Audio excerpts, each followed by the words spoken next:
So here we are again. Thanks for coming back. I thought I'd get stuck in and get all that rear floor cleaned up and seeing what we're playing with. So we'll go over to it now and I'll show you what's going on with that, and then we'll start repairing it. There you have it. So there you go. There's a dent in there, which I'm going to have to get a hammer and dolly on to get all that out and build up that edge on the corner. This is not too bad. This will come up nice, I think. It's just surface rust, even if I have to just replace a little bit here. I think I'm going to fill these holes up. I don't think I'm going to put the bungs back in. I don't really see the point of them, to be honest. I'm going to need them. I'm not going to be driving through any like rivers or anything like that, I don't think. Get it wet inside. Someone's going to disagree with me on that, but anyway. Yeah, it's not too bad really. I mean, these just need a bit there, needs sorting out, and a couple of other bits and pieces down here, the corner over there. But I'm pretty happy with it really, to be honest. You've got the dent, there's a dent down there, so you can see it more there. Look, it's not too bad there. In the middle there, down there, it's pretty clean. But like I say, I'm going to get that all cleaned up and get the hammer and dolly on that and start getting all this all done. So also bought this bonnet. It has got a couple of indents here, but it isn't creased, so I'm hoping that I can repair it. There's some other dents on the back, down here and along there and along the bottom. But I was thinking if I just get these pulled out, I'm hoping this will just probably pop back in place. So worst case scenario, I can always cut this front bit off and put on my one. As you can see, my one is absolutely rotten up there, and it's not just the inner bit here, it is also the outer bit there. It's quite crusty with that. That's not great, is it? So, but yeah, like I say, I'm going to try and make one decent one out of them. So I'm hoping I can get this one sorted. So that's the plan as well. So what I'm going to do now is start getting this all hammer and dollied out, sort of giving it a bit more of a shape, so that isn't too much work when I start coming around and put them in. So that's the plan. That's what I'm going to get on with now. Let's go.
So I've got a lot of this dent out here, so what I'll do is carry on this bit here to get the shape back into this panel. As you can see, it comes around here and comes along around here, so I'm going to have to make some little bits of metal up to try and get this to go back to how it was before. Still got to do this bit here, which I'll come round and cut round the back of here and make that all good. Also, other bits down here I'm going to replace, that bit there, and a bit of section at the end there, and that bit along here I'm going to do. As you can see there, it's a little bit not great across here. So, but there's also that bit over the back there, which I'll probably replace. So it ain't majorly bad. This bit here is slightly different in shape, but it's almost there. I have been looking on the car, which I'll show you, which is here. It comes up straight here, so I can always bend that out to make that fit in there, because this bit's gone here, as you can see, and along here. So I reckon I can use that right up to this bit here and across. So I'll make a new jig to come along here to these two bolts to keep that all in line. So the reason I'm obviously replacing this is this has been welded across here, you see. That's the reason why I want to get rid of this. But I have been looking at the other side, and it isn't really that bad. So what I'm going to do is probably keep that in there. I'll clean it up and see how far we get, because I think we can get away with that side. So if you look at the other one, I mean, it's still fairly good, this one, but we'll see what happens. I mean, this bit here, I can always cut some of this out of this one to repair the other one. So because that bit on the corner there's all gone on the other one, so I could always just cut that section out and a couple of other bits, and then we can maybe repair that one. But as I say, we'll see how bad it is. I mean, we might have to replace that bottom bit because of the rust, but if that one's better, we'll go for that. So what we'll do is we'll get this one, start chopping this one up now and start getting this back in shape, and we'll go from there. But this is just to get this a little bit ahead of the game. So once I've got all the front floor pans in, I can start then just putting this straight in, repairing the other side if we're going to go down that route, and then it will be quicker. So I'm pleased with it. So let's crack on getting this done.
So there you go, just thought I'd get this finished off on camera. It's a little bit tricky and fiddly getting this all in there. So that fits in there like so. That, lovely. So I'll get all that tack welded in and welded up. And also done this bit here, which is really good because I took the number completely out, so I can put my one on back on after. As you can see there, it's quite rotten there, so I'll just stick that in there, weld it up, and go from there. So that's what we're going to do now, get this all tacked in, and let's go for it.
So there you go, all welded in, all smoothed off. There's a couple of little bits here I've still got to just finish off here.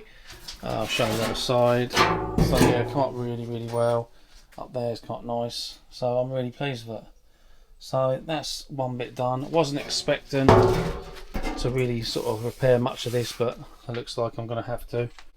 I've run out of metal, so what I'm going to do on the next one, I'll get some more and then I'll carry on doing other bits. I'll be sorting all this bit out here, and hopefully next time I can get on with doing the stripping the rear axle, because I still haven't got around to doing that yet because I wasn't expecting to do all this. But yeah, so next time, like I say, we'll crack on getting this finished off. So that is the end of the video. Thanks for coming back. A bit more progress made to getting onto that rear floor. I really want to start getting and cracking on with that at some point.